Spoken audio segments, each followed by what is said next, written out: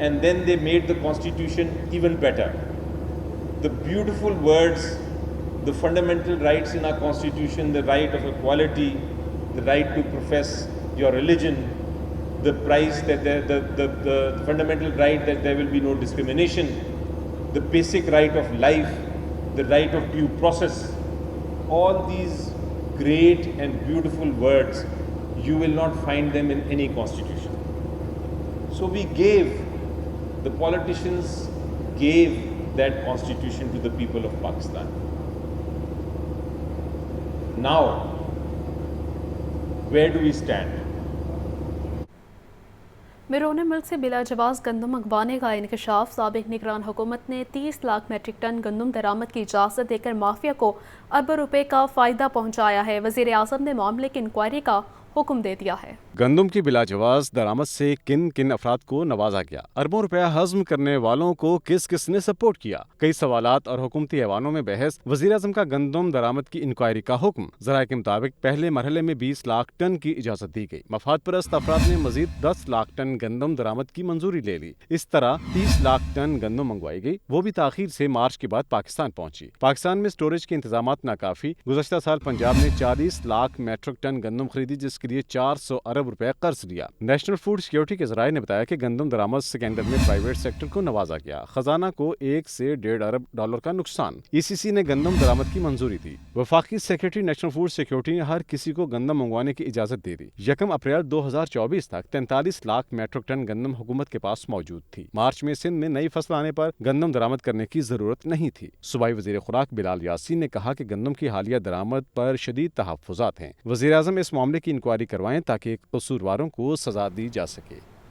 گندم خریداری کا بحران. جماعت اسلامی پنجاب کا گندم خریداری نہ ہونے پر کسانوں کے ساتھ مل کر 30 اپریل کو احتجاج کا اعلان. قائم مقام امیر پنجاب نصر اللہ گرائیا کہتے ہیں گندم کی غیر ضروری درآمد کرنے کے ذمہ داروں کے خلاف کارروائی کی جائے. لاہور پریس کلب میں قائم مقام امیر جماعت اسلامی پنجاب نصر اللہ گرائیا اور دیگر رہنماؤں کی پریس کانفرنس. کہتے ہیں اس وقت پاکستان کا بڑا ایشو گندم کی خریداری کا بحران ہے. زراعت ملک کی GDP کا 22% جبکہ 47% عوام اس پیشے سے وابستہ ہیں. گندم کی سرکاری قیمت خرید 3900 روپے من مقرر کر کے کسانوں پر ظلم کیا گیا. 32 لاکھ ٹن گندم درآمد کرنے کا فیصلہ غلط تھا. ذمہ داروں کے خلاف کارروائی کی جائے. کہاں پہ اس بات کا فیصلہ ہوا کہ مارچ کے اینڈ کے اوپر آپ باہر سے گندم منگوائیں؟ کس کمیٹی نے فیصلہ کیا؟ کیوں منگوائیں؟ ریٹ کس نے طے کیا؟ وہ کون سے ایسے کالے چہرے ہیں ان کو بے نقاب کیا جائے. اور امیڈیٹلی اپنے کسان سے تو آپ 3900 روپے نہیں خرید پا رہے اور 5500 روپے کی باہر سے گندم ہم امپورٹ کر رہے ہیں. نصر اللہ گرائیا نے کہا کہ گندم کا سرکاری نرخ 5000 روپے مقرر کیا جائے. 30 اپریل کو کسانوں کے ہمراہ مرکزی امیر جماعت اسلامی کی قیادت میں ملک گیر احتجاج کریں گے. ہمارے چند مطالبات ہیں، اگر وہ پورے نہ کیے گئے تو امیر جماعت اسلامی پاکستان حافظ نعیم الرحمان صاحب نے 30 تاریخ کو ملک کی ہر شاہراہ کے اوپر، ہر چوک کے اوپر، ہر چوراہے کے اوپر اعلان کیا ہے کہ جب تک مطالبات کو تسلیم نہیں کیا جاتا ہم پرامن احتجاج کریں گے. پریس کانفرنس کے بعد جماعت اسلامی کے رہنماؤں اور کارکنوں نے پریس کلب کے سامنے احتجاج کیا اور گندم کو علامتی طور پر نظر آتش کیا. جیلانی پارک میں چھٹی کے روز شہریوں نے پارک کا رخ کر لیا. پارک میں بچے بڑے سب ہی فیملی کے ہمراہ جیلانی پارک پہنچے ہیں. بچے جھولے لینے میں مصروف ہیں. تفصیلات جانتے ہیں شاہ زیب شہزاد سے. جی شاہ زیب. جی بالکل، ایک تو موسم سہانا ہے اور چھٹی کا روز ہے، ایسے میں زندہ دلان لاہور ہمیشہ کی طرح آج بھی پارکس میں نکل آئے ہیں اور بچے جھولے جھولتے ہوئے دکھائی دے رہے ہیں. میرے ساتھ کچھ بچے موجود ہیں، ان سے بات کرتے ہیں، جانتے ہیں. بیٹا بتاؤ کون کون سا جھولا آپ نے لے لیا اور پاپا کو کیسے منایا آج باہر آنے کے لیے؟ میں نے بڑی ضد لائی ہے.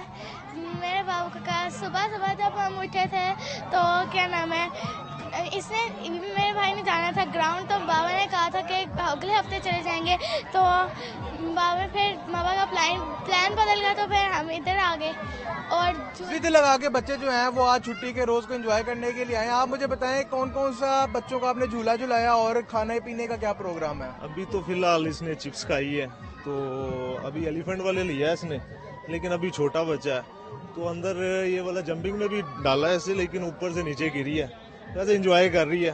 آج بالکل بچے اور فیملیز بھرپور طریقے سے انجوائے کرتے ہوئے دکھائی دے رہے ہیں۔ کوئی ایلیگیٹر کے جھولے کے مزے لے رہا ہے تو کوئی جو ہے وہ مختلف جھولوں سے جو ہے وہ لطف اندوز ہوتا ہوا دکھائی دے رہا ہے۔ اس کے بعد شہریوں کا کہنا ہے کہ کھانے پینے کا بھی پروگرام ہے۔